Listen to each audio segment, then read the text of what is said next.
Thank you for coming to tonight's program with Karl Leifer and Henry Winkler. My intro will be really short, less than 5 minutes, because I follow Karl's guidelines in her really fun new book, How to Write a Funny Speech.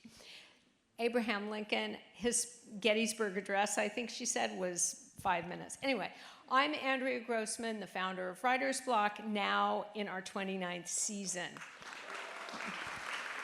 Thank you. I want to thank Karl for coming back to Writer's Block, and I want to say thank you to Henry for participating for the first time. If you haven't watched Seinfeld or Curb or Hacks, you've been living under a rock or in Patagonia where reception might be iffy. Karl wrote and produced many of the episodes, and I suggest that you catch up now that you've come up for air back from Patagonia. Just a quick word about Karl's new book. Writing speeches can be tough, and writing speeches for a special occasion can be torture. Writing a funny speech can sometimes seem impossible. Comedy writers, take note. The thing I love about this book is that it's not just a primer for writing speeches. It offers great tips for writing anything and for doing any public speaking of any kind, whether in front of close friends or a larger crew, or at a rally downtown, say, with Bernie Sanders. And I hope all of you will be doing speeches there. We know that being funny is a really tough job, and no one does it better than Henry Winkler. Well, Karl too, okay? So, from Happy Days to Barry and 1,000 things in between, Henry's comedic chops come with a major dollop of menschiness and an even bigger dose of poignancy and empathy.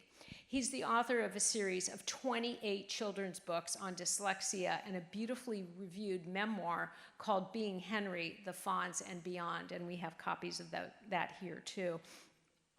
So here's what will happen tonight. Karl and Henry will chat, and when they're through, feel free to ask a question or two. Don't give a speech, save that for the event that you need to go to. The Village Well bookstore is here with copies of Karl's book and Henry's book. Some are pre-signed, but a lot of them have already flown out the door, but Karl will be here to sign afterwards. They make great gifts for anyone who's got to tackle any public remarks ever. So thank you. Please welcome Henry Winkler and Karl Leifer.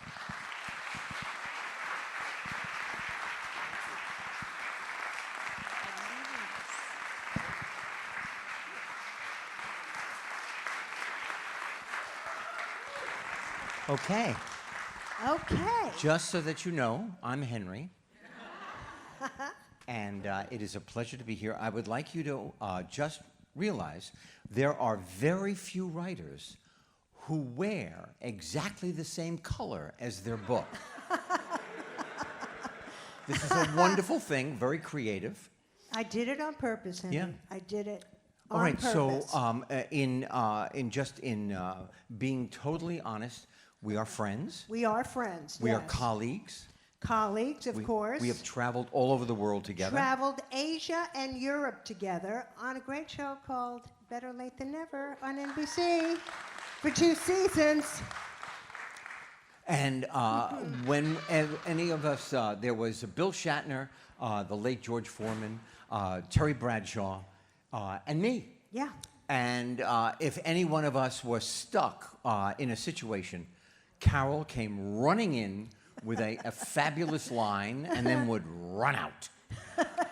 So, where were you born? What? Where were you born? Oh, I was born in New York City. New York City. Yeah. Grew up. Long Island, East Williston. Oh my God, someone from Long Island? Wow.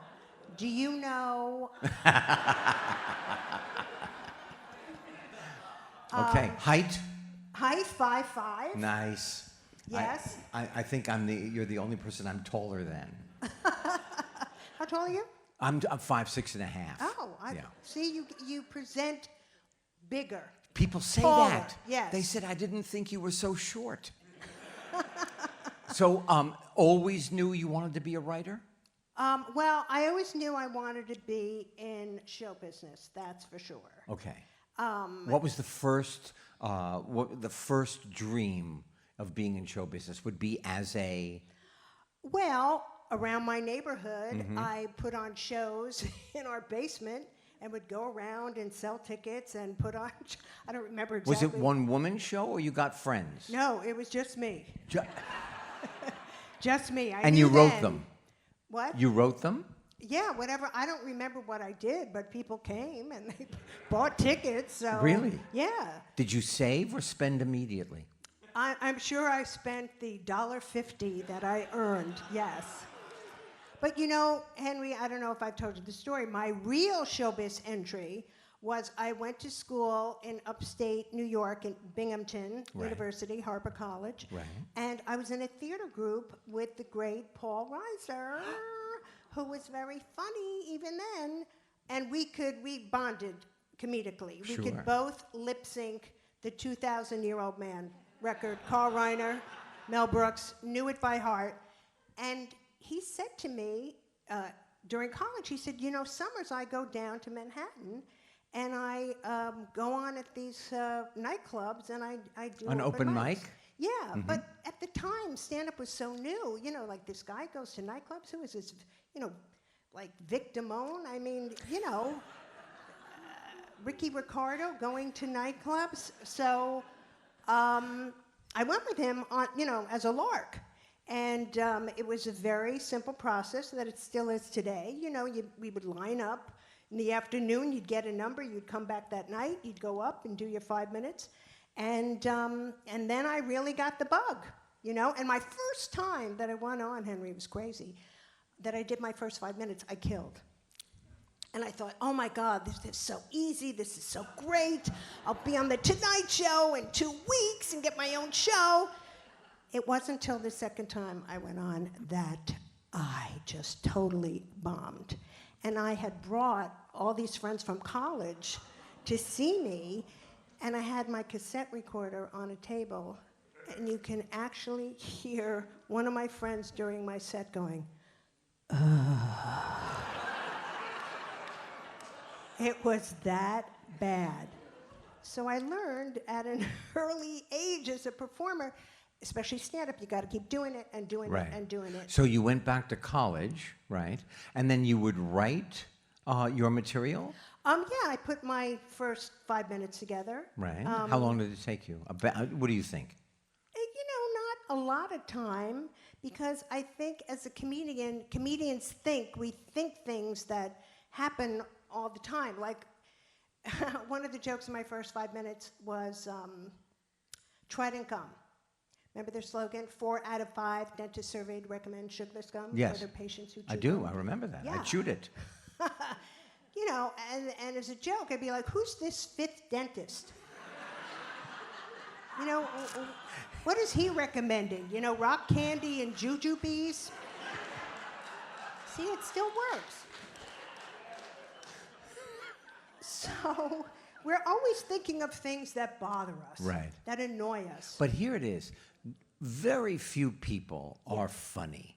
It is like so difficult to be funny because the line between working and not working is so thin. Yes. Did you always know that you had that in you? Well, I think that, and I always say this to people who want to get into comedy, you know, I always got a lot of positive reinforcement early on of people saying, oh, you know, when I auditioned at the comic strip, my first 5 minutes, the MC that night was Jerry Seinfeld, who put me through the audition. Right. So we literally go back to my day one of comedy. So, and also people think that stand-up comedians are backstabbing and are so competitive. That was not the situation for me at all. People were... comics were so generous to me. And well, you're also you're a loving human being. Oh. You are, in your soul, in your gedarum, you're a loving person. Gedarum. That'll be the first Yiddish word you'll hear tonight of many. But it is true. I mean, it's not hard to understand that people just supported you, plus your real wonderful ability to be funny. Oh, thank you, Henry. And I don't mean that in, that is really a compliment. I mean, you define funny. Oh, wow, I really take that Yeah, it's true. compliment It's true. to heart. Thank Yeah. you so much. Absolutely. Yeah. So let me just ask you a question. Yes. and What talking number about- book is this? This is my third. Your third book? Yes, yes. Oh, wow. Thank you. Thank you, Warren. You know, for anybody who is a writer, you know, I'm so sorry you have my back. We'll talk in the lobby. I will face you in the lobby. But everybody who is a writer, you know how difficult it is. You dream about writing a book, you have a book in you, you're scared to write a book, and you have written 3. Yeah. Yeah. Well, this one came about because... That was my next question. Hey, Carol, I how did jumped this one ahead. come about? It was during the writer's strike. Right. So couldn't work on any TV shows. And Rick Mitchell, who I wrote this with, who won 5 Emmys, he wrote for the Ellen Show Right. for 6 seasons. We had coffee together, and he had just been to an event where someone had the worst speech ever. And I think had I was just- there. And I had been to an event where someone laid an egg at this event, and we were just both sitting there going, you know, it's not that hard to tell people, give them advice on how to give not only a good speech, but a funny speech. Right. So we started to just kind of riff and jam and And how voila. long did it take the riffing to get to the You know blue what, this cover? one, they didn't, my publisher, they didn't give us a long time. They gave us about 6 months. But that was good because during the strike, you're dying to do something. Right. I had enough doing macrame. I needed to do something Right. else. So therein, Do you have a lot of hanging plants? I do now. Yeah. After the strike, I do. Yeah. So 6 months, Yeah. and boom, there it is. So let's tell people what the essence of this book is. Okay. The essence is, how many of you here have been to an event? I bet you everybody here, and someone has gotten up to give a speech, and it's not only been horrible, but it puts a damper on the entire event, right? Like what had happened, what motivated me to write this with Rick was I had just been to an event where the father of the bride got up, and his speech was, it was just reading off his daughter's resume. He was like, and Melissa started out at Yale, and then she finished there and did her dissertation here and did her doctorate here. You know, it was like a job fair. Like, what are you doing? And it was so bad. You know, a speech is really bad when you go out to the valet parking line and people were talking about the speech, going, can you believe? Talking, going on and on. Oh my God, you know. I do. And that's really sad for the people who are being celebrated, because you don't want people talking about the bad speech. Right. You want to talk about the couple, the person who's being celebrated. Right. You know, I will say my youngest son, Max, Yes. is great at zeroing in on who he's talking about, the couple and their friends. Really? And just lays them out. You know? So you've he seen really him. is good. Yeah. Yeah. Do speech. And I'm sure that, you know, I love doing speeches, so people always ask me to Right. do them. So I'm sure people ask Max to do it. They do. They do ask Yeah, Max, yeah. Because what I also find in a speech is it's also very emotionally satisfying, especially at a celebration of Okay, life. what happens if you're talking about somebody you don't particularly care for? Well, that's tough. Yeah. That is very, What do you very do? Do you tough. go right to humor? I don't know, because usually when you're asked to give a speech, you are very, this is You're in someone- touch with those people. Yeah, usually it's like, who hates me? Let me think. Yeah, I don't know. Then it would be more of a generic speech because, you know, we encourage people when you write a speech, like the personal is the gold. Right. Because you're the only person that has this relationship with that person. So drawing on that makes for a So that's really a great good speech. start. Yes. for a Now, speech. Do you I would think you are a great speech giver. I give speeches, but not necessarily at events. Is this at home with the dog? My dogs know my speech backwards. You see them all going. But no, I'm not great. I swear to you, and I don't mean to name drop, but I gave a great speech at Adam Sandler's wedding. Really? I did. Wow. I did. He thought Tell it was us very about emotional. Yeah. And that was 20 years ago. So. That's right. He's been married Yeah, they married a time. long time to So Jackie. do you remember what you drew upon to talk about? I worked with him in The Waterboy. Of course, yes. And I watched who he was as a human being to the crew, to the cast, to fans. Mm-hmm. And I spoke about that. Yeah. Well, that's nice. You see, Yeah. you saw a side of him. I did. That maybe a lot. Well, everybody else was making jokes about him, and they were frying him. That's the Friars Club. What were they doing? They were not burning him. Roast. They were roasting him. They were roasting him. On a spit, yes. Yeah. Roasting him. I just want to say that my socks are very short, and I hate when I see people, and their skin shows. So I'm just gonna Bring it down. thank you. That's But that was much it. So better now. okay. So Yeah. how to give a speech? So do you have rules? Are there rules in absolutely. here? Yes, yes. See, like my last book, Which was what? How to Succeed in Business Without Really Crying. It was a lot of lessons from my 40-plus year Sure. in show business. And it is surprising that you need to tell people very 101 things. Like in that book, one of my pieces of advice was, don't be late.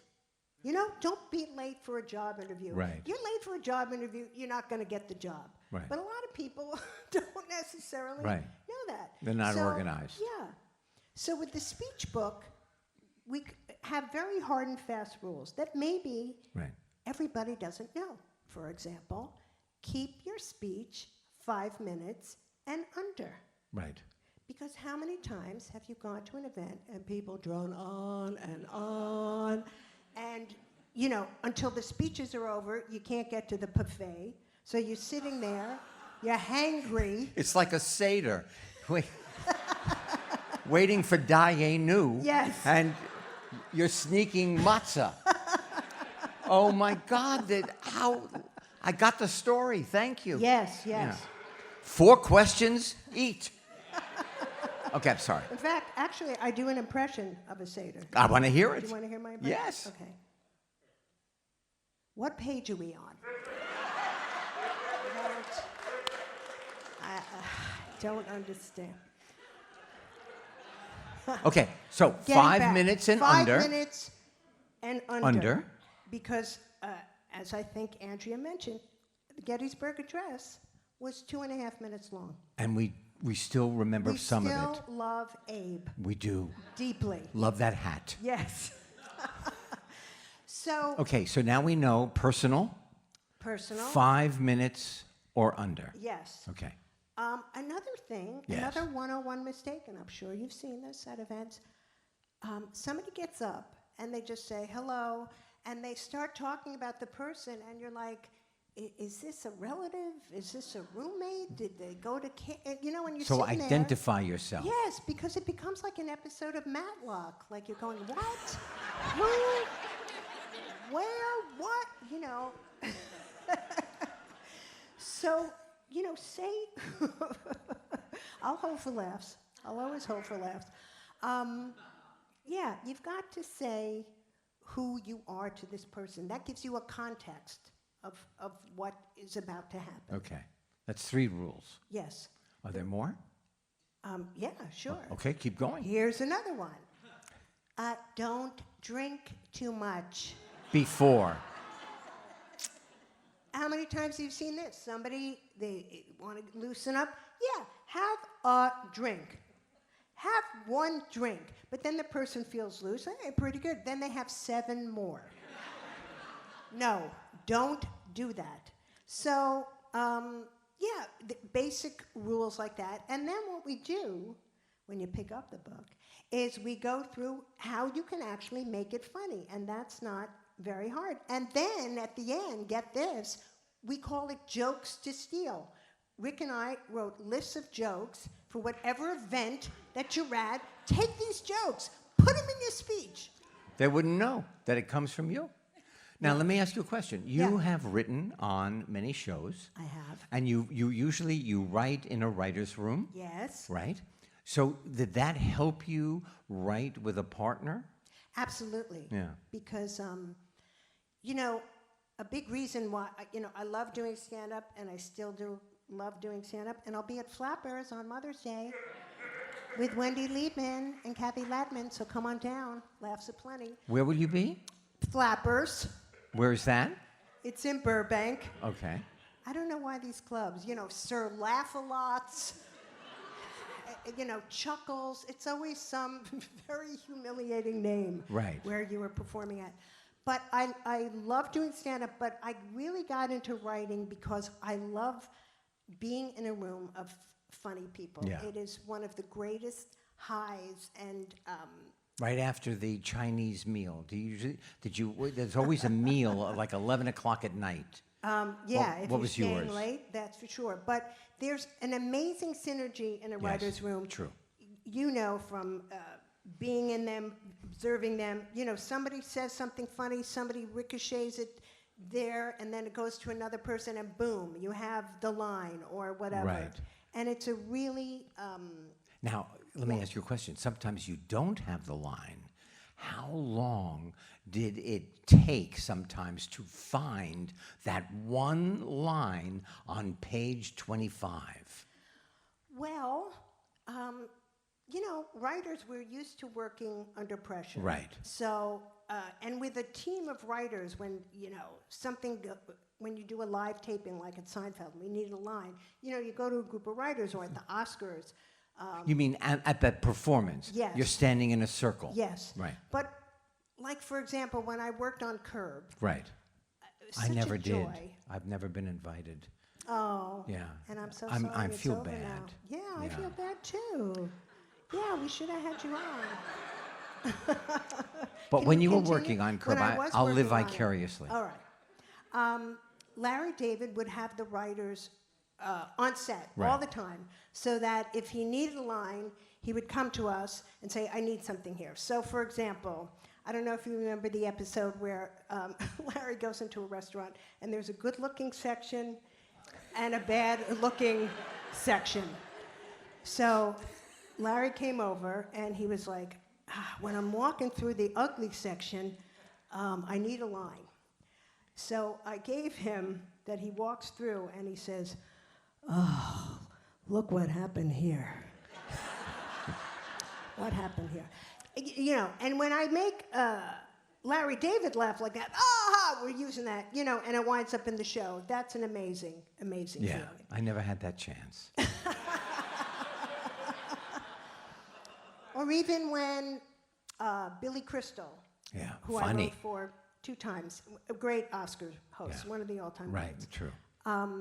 It was the year that an Oscar was stolen. I don't know if you remember that. That was in the news. So Erykah Badu came out, and she had a very high headdress on. So Billy came backstage. He's like, I need a joke for, Erykah Badu. And I gave him, I think we found out where the missing Oscar is. So, that is such a joy of what I do for a living. It is true. Yeah, it's thrilling. I mean, look, there are some clunkers. When I would pitch Larry David and he didn't like something, the arm would go. And he'd go, nah, I don't think so. No. But if you pitch something like George brings a deaf woman with him to a party to lip read his ex-girlfriend's lips to find out why she broke up with him, you go, yes, we're doing that. That's the show. So it's the yin and the yang. I got you. performer. But the feeling, it is true, when you connect and there is that burst of laughter. Yes. There is, it's almost, incomparable to reproduce, except at maybe the birth of your children. You That's know? true. It's That's just really so true. big. Right, and you know that from performing live. Yeah. Saw you, what was the show on Broadway you were in with John Ritter? It was called The Dinner Party by Yes. Neil Simon. Yes. Thank you so much. Thank you. Very But you tough have- human being. Neil Simon sat in the back of the theater from every rehearsal, every preview, Wow. and recited the play. And if you put one word in the wrong place, because it was all rhythm with him, you got a letter. Oh my God. The play After Hours, Mary Tyler Moore was the leading lady. He came into her dressing room on opening night. He said, "What are you doing to my play?" She put on her hat. She walked out the door, never saw her again. Oh my God. Honest to God. Wow. Yeah. But you see, you're someone, since I've watched you work a lot, you know how to get your laughs. Yeah, You but know. I feel it instinctually. Does it come like that for you? That it comes and you cannot stop it from coming out? Yes, exactly. Yeah. Yeah. And I've gotten in so much trouble. You know, you are known, not just to me personally, as I know you, but you are known as the nicest man in show business. Yeah. Yes. Thank you. But I will say this. I never think of myself as nice. Now you're interviewing me. I never okay. think of myself as nice. I think of myself as grateful. I am grateful to be on the earth. I'm grateful I get to live my dream. I mean, you had you had this dream in your basement, and here you are on the stage talking about your third book. Pretty amazing, Carol. It's really, really sweet. And I am grateful as well. Yeah. But I've always known, you know, you're such a lovely person. You and Stacy were guests at our wedding. Yes. Lori and me. Yes. When we got married. It's going to be 10 years. Can you And believe Bill it? Maher, Bill Maher a gave a rough speech. fella to sit at a table with. Oh. Really? Yeah. Oh. See, I was busy getting married. I didn't hear these Yeah. things. And Jay Leno gave a speech. Do you remember that? Yeah. So I didn't have to worry No. with two comedians giving speeches. Absolutely. But this is the kind of person he is, okay? My sister-in-law came to the wedding, but her husband had to work. And she came over to you and she said, "It's so great to meet you. Oh, and my husband would love to meet you, but he's working." You took her phone and you made a little video to send to my brother-in-law. Yes. Yeah, this is Never the kind of heard from guy. him again. A mensch. Not a very grateful fellow. I No. just called you a mensch, so that's 2 if you're counting your Yiddish words. Now, are you up to something now? Have you decided, ooh, I'm going to do something after writing this book? Let's see. Well, you know, as you know, with a book, you gotta, You got to get out there. yeah, Yeah. So locomotion. can I just say to everyone who is here, we only have one request. I need you to email every human being you know in America and say, this book is now available. I like that. Yeah. I'm all for that. Hey. Thank you. Okay, can I see a show of hands of everybody who's going to go home and do that, please? Thank you very much. Thank you. I actually am developing a comedy for With Miss- a partner? no, No, by yourself. but it's for Valerie Bertinelli. Oh, wow. Oh. So I'm very excited about Yeah. that little journey. She's a talented lady. She's very, very talented and knows how to get her laughs. Yes. Yeah. Now, let me ask you a question. Did you come up with the idea? I did. So then what happens? You come up, you're sitting in your house, you come up with the idea. Who do you call? Ghostbusters? No. Well, you know, it's a romantic comedy. There are not a lot of romantic comedies about people in their 50s. Right. So that was really... But there's a gigantic audience, 50 and older, Yes, who also yes. have buying That's power. right. And especially on places like CBS. Yes. So Did you take her already to the network? did take her To- to... yeah. Well, you know... Valerie? This is great about celebrities such as yourself or someone you're developing for. A lot of times when you pitch a show, they kind of sit home and like, okay, you know, go do your thing, go sell it. She came to every single pitch, and yeah, and it really makes a difference because she You could bet. not only sit back, she's participating, and she's a lovely, lovely person. Right. Did So- you write her character jokes so they could see who this person was coming alive in the office? Well, first of all, you know, it's not in the office anymore. Oh, They're right, it's all Zoom Zoom. pitches, Right. which are the worst because, you know, when you sell something, you want to be in the room and see how it's going over and all Sure. that kind of stuff.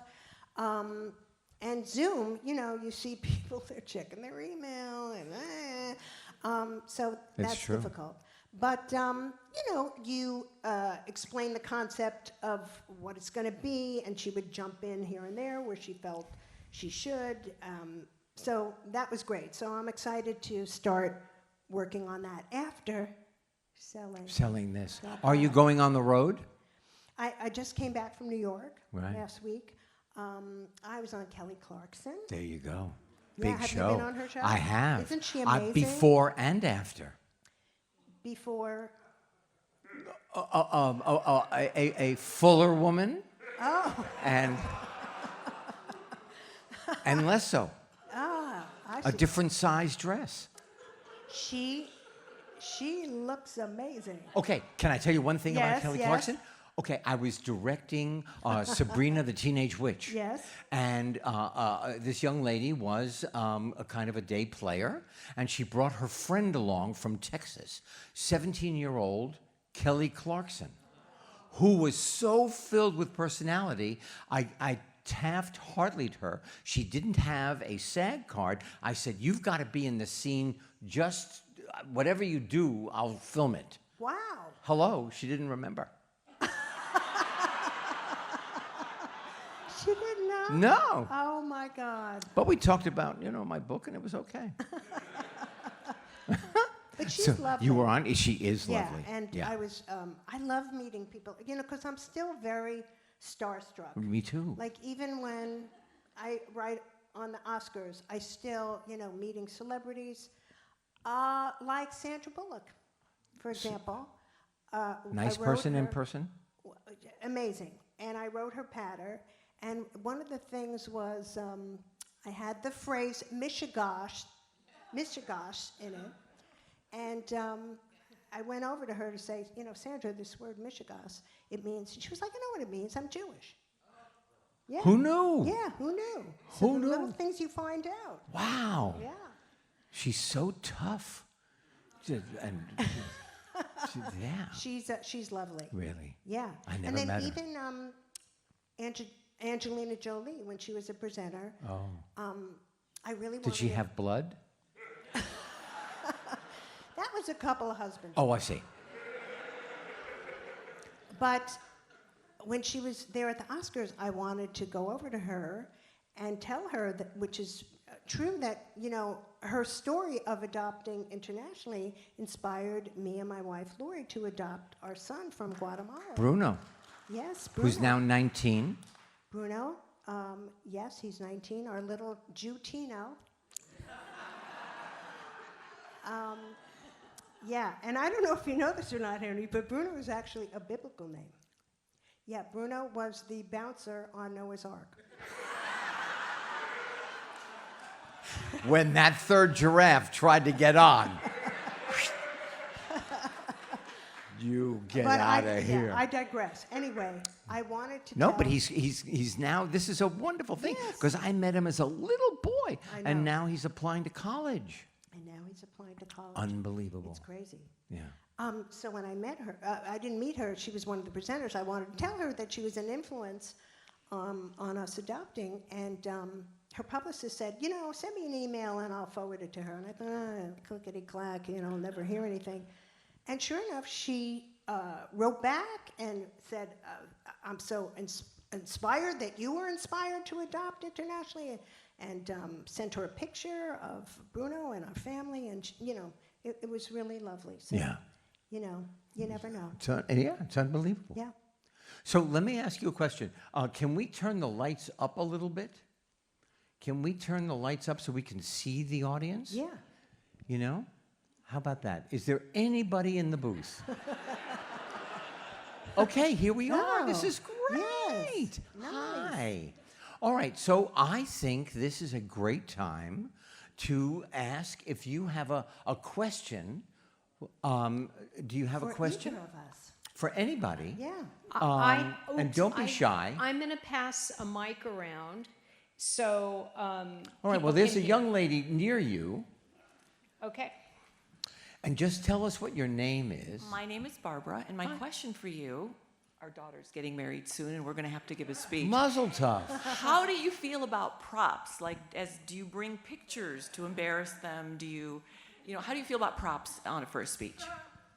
You know what? I would say props judiciously, you know, because, well, like for example, I helped a girlfriend of mine write a speech for her daughter's wedding.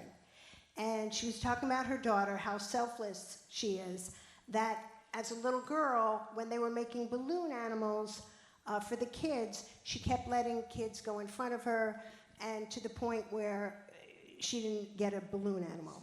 You know, they ran out. So her mom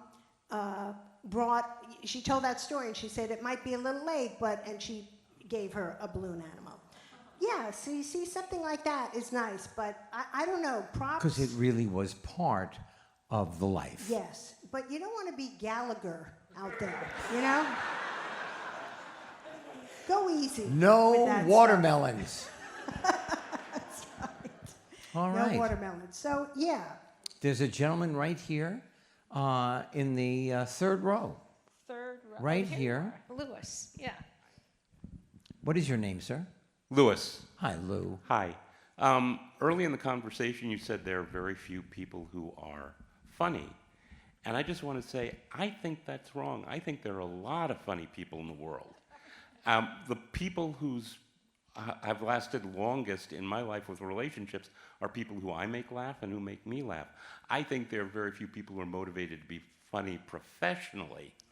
The people who, you know, the Billy Crystal called them the Borscht Belt people, the Terminators, that just went after, just kept going and going and going, and were really successes. And you and the people you know who are motivated to do what you do professionally, there are very few of those. But I think everyone here, we all have a sense of humor, otherwise we wouldn't be here. Because I'd just like to say, Lewis, I'd like to know your friends. I got some friends that are just clunkers. Oh. Thanks. Okay. Anybody else over here? Are you pink? I'm coming over right now. Okay. Oh, there's a gentleman in a Panama hat. Very stylish. Okay, where am I going? Where Right was your here, hand? this gentleman Oh, here in the Panama hat. in the third row in the Panama hat. Okay. Oh, two hats in a row. Okay. Yeah, well, they can Panama. pass the mic to each other. Thank you.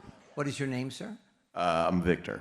Hi, Oh, Victor. good voice. And is there such a thing as too much funny? How many jokes do we pack in 5 minutes and have it still be okay and not, you know? Wow, that's a great question. Yeah, that is a good I question. never thought of that. Well, I think it's got to be a mixture of funny and heartfelt, you know?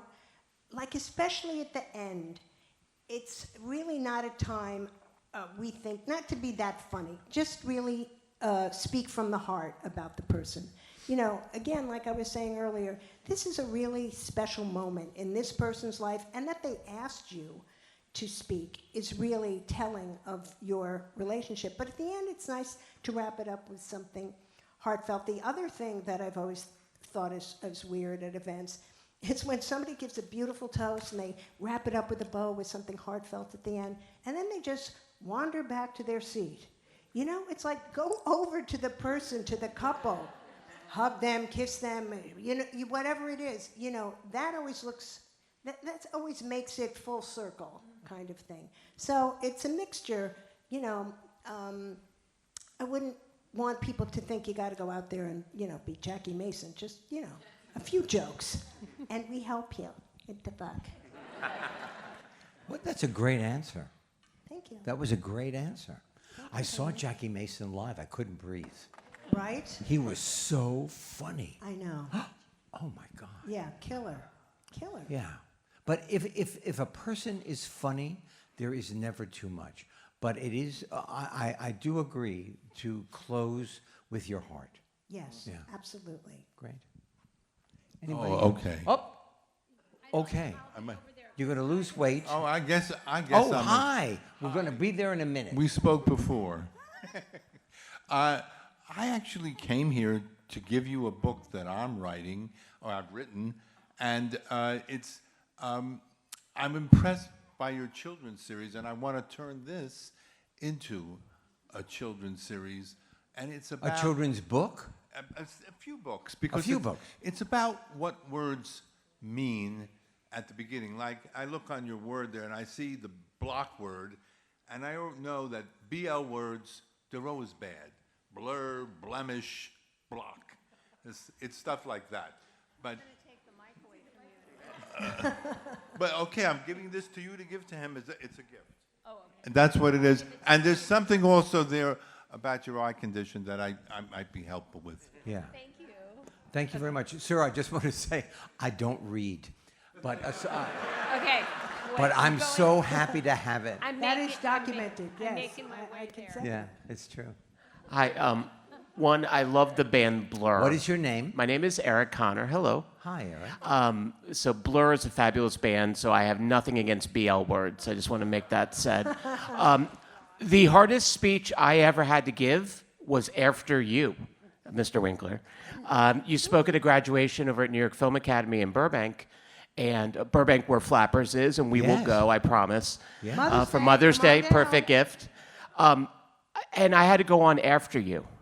And you were fabulous and heartfelt and warm and funny. You went over 5 minutes, but we would have listened to you for a year. You were fantastic. And then I had to go on. Yeah. And my first line was, my dad told me never to eat bad seafood or go on stage after Henry Winkler. And I did okay. But I was curious for you guys, when you're giving a speech after someone who's killed, who's done great, Okay, do you I have an advice for answer that? you. For me, I will just answer for me, and then And do you remember that? I don't remember that at Okay. all. I do remember the school. I spoke there because the young lady, Linda Goodfriend, was the dean or a very important person there, and she was married to Ron Howard on Happy Days. She was Lori, his girlfriend. But I will say this. I know when someone speaks or they're too long and the audience is bored and now what am I going to do? You give the speech you know and you give it with confidence and you can wipe out any other memory and be in the moment for the audience. That is my advice. Yes, that is very good advice. Thank you. Yeah, the other thing that I think is important to know is that everybody gets nervous. They're like, I can't do this, I'm going to get nervous. Everybody gets nervous. Yes. Before I go out to do stand-up, I still get butterflies. And if you use your nervousness, you know, as adrenaline, it's good. But what I think people don't realize is when you go out to give a speech at a wedding, at an event, people are rooting for you. You know, you're talking to a very warm house. So I feel like knowing that makes giving a speech easier because you sometimes feel like, you know, half of them are sitting there like, thank God it wasn't me that they asked. Right? So they're rooting for you, and that should make people, I hope, feel more comfortable. Absolutely. Yeah. I am just going to say that this is called How to Write a Funny Speech for a Wedding, Bar Mitzvah, Graduation, and Every Other Event You Didn't Want to Go to in the First Place. Even the title is funny. Thank you. We never mentioned the book, the book's That's right, title. The title. Yeah. Okay, Right, that's yeah. all. I just wanted to make sure that everybody knew the title. Yeah, a funny title I find is good. Yeah. You know how difficult it is because in the bookstore it sits by itself on the shelf, and for a children's book, just so you know, the illustration and the title is very important because children pick up the book and you've got 5 seconds for them either to take it home or put it back. 5 seconds. Wow. So How many children's books have you written, Henry? we are now with your writing partner? our 41st. Wow. And tell me again the name of the series. Well, it started with Yeah. Hank Zipser, Right. the world's greatest underachiever. We did Alien Superstar, about an alien who comes to Earth, lands on the back lot of Universal Studios. Who is going to mention a rocket ship on the back lot of a studio? Right. And he gets hired as an alien on a sitcom because he's already got the costume. But right now we're writing Detective Duck for emerging readers. And a little duckling wants to be a detective, and she's also an environmentalist. That's great. Thank you. Fantastic. 41 books. Okay. Now, let me just say, I didn't think I could write, and this is important, I didn't think I could write a book. I'm so dyslexic, and I fail. I'm in the bottom 3% academically in America. And here it is. There is not one way to write a book. I found a partner. I walk around, I talk, she types. She has an idea, she types, I wait. She reads it back to me, we argue over every word. But that synergy Yeah. is there, right? The writer's Absolutely. synergy. It's From beautiful. the writer's room, having done television. Right. Yeah. Exactly. Yeah. Who were the writers when you would go into the writer's room during Happy Days? No, but when I produced shows, Yes. then I would go in the writer's room, and it was like a miracle. When all of a sudden they were just starting banter back and forth, and it was like a whole other script. Yeah. It's a really great. Oh my yeah, God. It's really It was an honor to be in the room. nice. Yeah. Okay, we have a few more questions. Yes. We're over here. Richard. Okay, but this young lady, you know what? What is your name? Oh. I gotta use the mic because we're filming this. Oh, you are. I'm so sorry. I did not know. Wait, I'm so happy I wore makeup.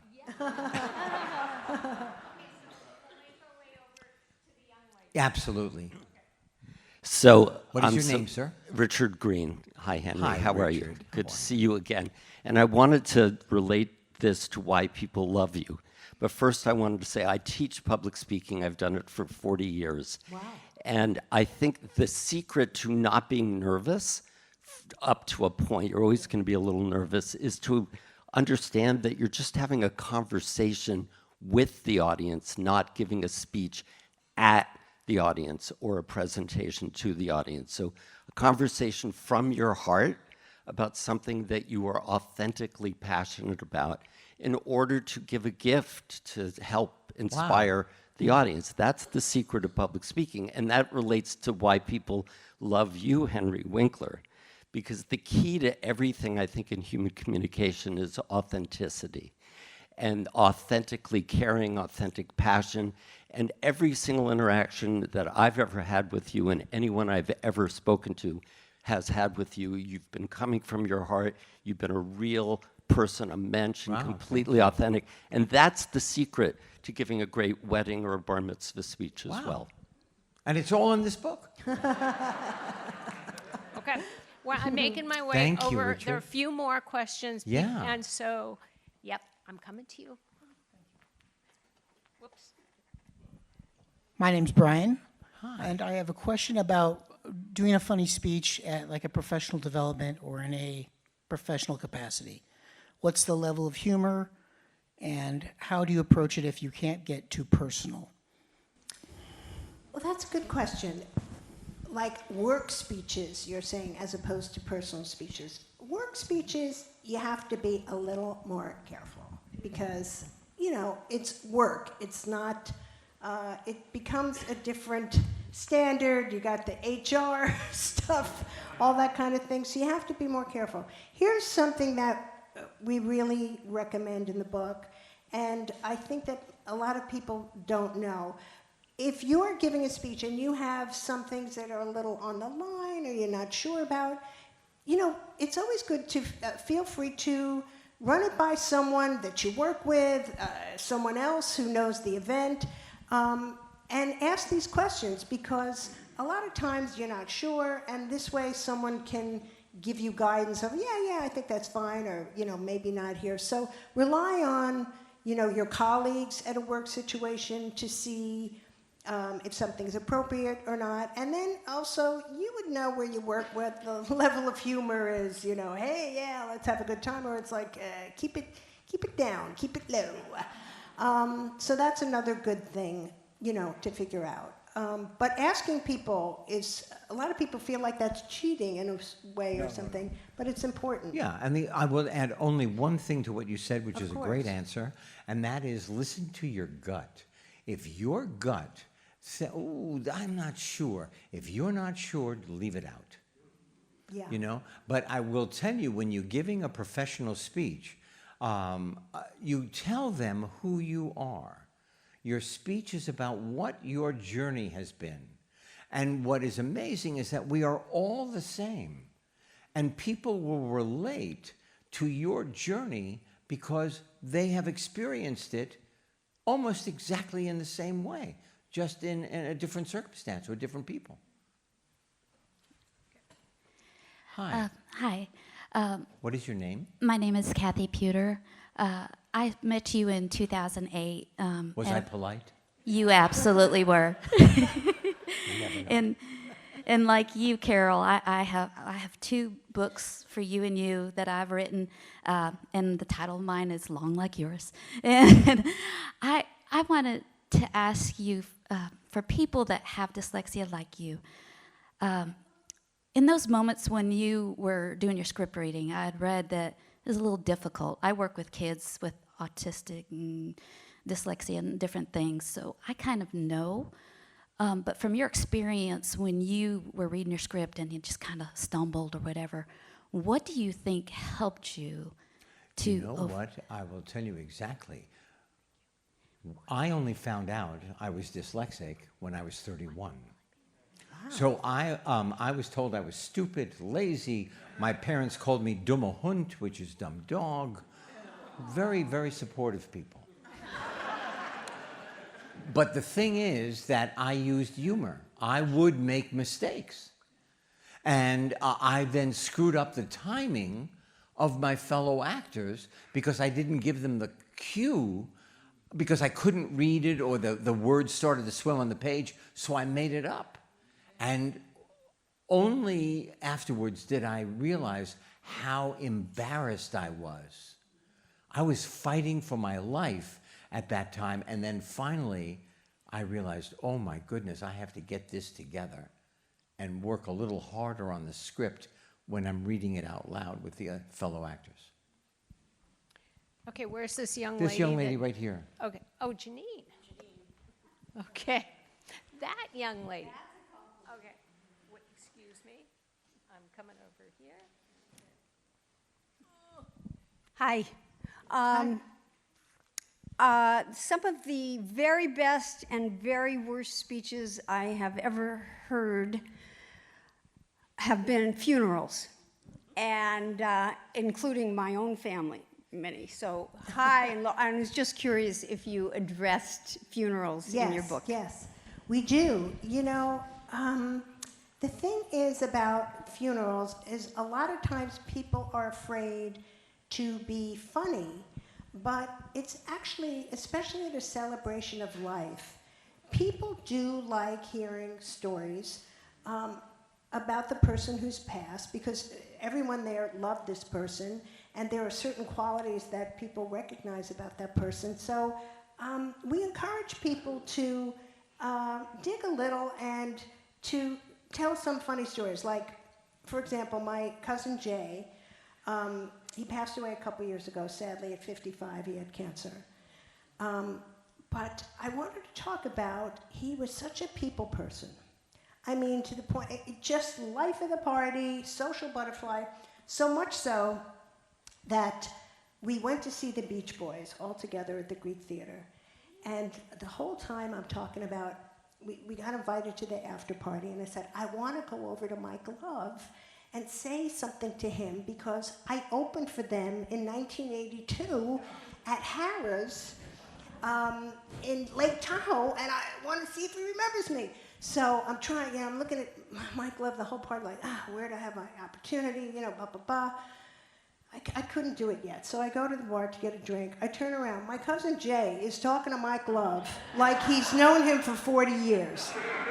Talking, literally to the point where I walked up, my cousin Jay was like, oh, Mike, do you know my cousin Carol? She opened for you at Lake Tahoe in 1982 at Harrah's.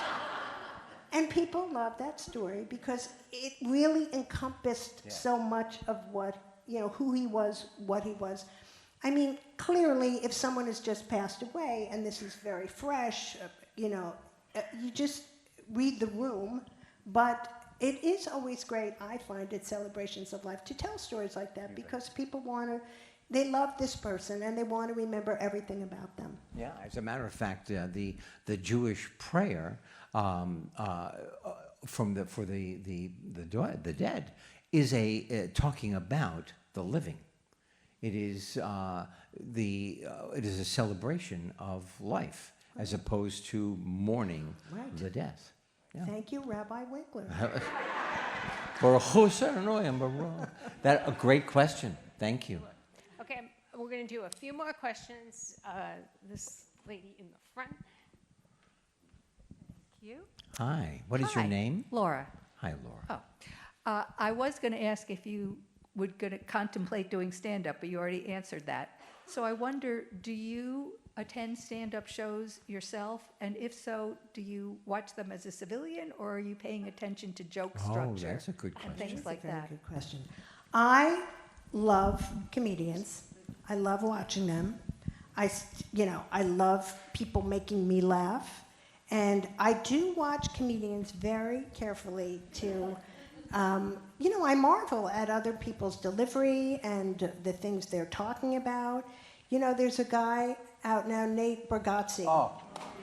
Yeah, who is absolutely, his delivery, is amazing. It just, he doesn't hit anything hard, and he captivates the audience, and also, he works clean, which is also something that, Jerry Seinfeld, who I opened for a bunch of times, there are very few comics who work like that, and it's a little old school that way, but I respect it a lot still. So, I watch comics all the time, and I love them making me laugh, too. Rachel Feinstein, I'd never seen her before. She's very good, too. Yeah. So there's always, somebody new out there. I mean, I always say, when I started stand-up, they were looking for comedians. It's like 6 people. But, there's every type of comedian. I love it. I have to say, I used to listen to the news, and in my car driving, and I now listen to the news for about 10, 15 seconds, and it is so depressing. I immediately go, not to music, but to comedy channels. Right? And, revive my brain. Yeah. Yeah, It's nice. so important at this moment. And I reach out to comedians when they have a great line. I really always feel compelled. I watched Ellen DeGeneres' special, and she had a line that killed me. She was talking about how when you get older, you can't see in restaurants. And she was looking at her menu, and she says to the waiter, I'll have the pasta with stem cells. And I just texted her, stem cells? Where did she come up? You know what I mean? It could be pasta with anything, and stem cells is absolutely hysterical. So let me just say, can I just say thank you for being here to celebrate Marcia. She is her third book. I'm going to read the title again. How to Write a Funny Speech for a Wedding, Bar Mitzvah, Graduation, and every other event you didn't want to go to in the first place. And she will sign them in the lobby. And she will sign them in the to. lobby. Yes. What a wonderful audience. Yes, Thank and you. Thank you